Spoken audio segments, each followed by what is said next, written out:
Assalamualaikum warahmatullahi wabarakatuh. Hadirin kaum muslimin rahimakumullah, perjumpaan kita pada kali ini kita melihat satu judul, tanggungjawab suami terhadap istri dan anak-anaknya. Seorang suami adalah pemimpin di tengah keluarganya dan dia akan ditanya tentang orang-orang yang dipimpinnya. Sebagaimana hadis sahih dari Rasulullah sallallahu alaihi wasallam, maka dia bertanggung jawab untuk mendidiknya dan mendidik istrinya serta anak-anaknya. Siapa yang lalai dalam hal ini, kemudian sang istri dan anak-anaknya berbuat maksiat, maka dia berdosa. Karena sebabnya adalah karena dia tidak mendidik dan mengajarkan mereka. Jika dia tidak lalai dalam mendidik anak dan kemudian keluarganya melakukan sebagian kemaksiatan, maka dia tidaklah berdosa. Akan tetapi dia tetap diwajibkan mengingatkan mereka setelah terjadi kemaksiatan tersebut, agar mereka meninggalkan perkara-perkara yang bertentangan dengan syariat Islam. Hadirin rahimakumullah, Syekh Saleh Al-Fauzan hafizullah berkata, pendidikan terhadap anak-anak hendaknya dimulai pada usia mumayyid.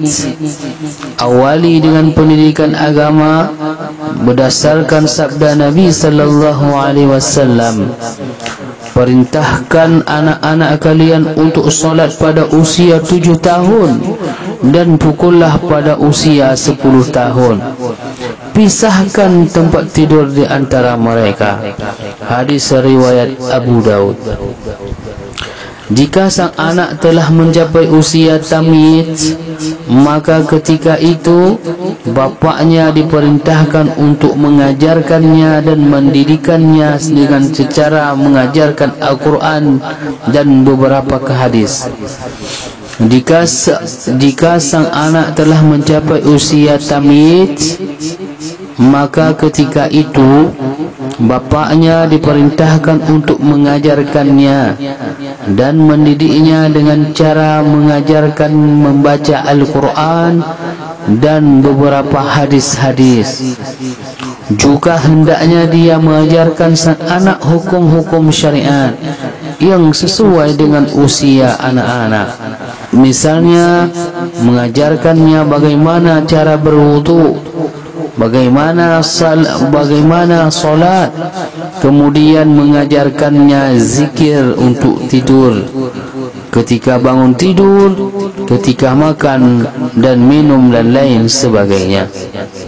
Hadirin rahimakumullah, karena jika anak sudah mencapai usia tamyiz, maka dia sudah dapat memahami perintah dan larangan. Kemudian hendaknya dia juga dilarang dari perkara-perkara yang tidak layak, sambil menjelaskan bahawa hal-hal tersebut tidak dibolehkan melakukannya, seperti dusta, namimah dan lain sebagainya, sehingga dia terdidik dengan benar dan meninggalkan keburukan sejak kecil. Ini perkara yang sangat penting dan sering dilalaikan oleh orang tuanya. Hadirin rahimakumullah, banyak orang-orang yang tidak memperdulikan urusan anak-anaknya dan tidak memberinya arahan yang benar. Mereka biarkan saja anaknya tidak mengajarkan salat tanpa mengarahkannya. Mereka biarkan anak-anaknya tumbuh dalam kebodohan dan perbuatan yang tidak baik serta bergaul dengan orang-orang yang buruk. Hilir mudik di jalan-jalan dan mengabaikan pelajaran mereka, atau perbuatan negatif yang terjadi di tengah para pemuda muslim akibat kelalaian orang tuanya.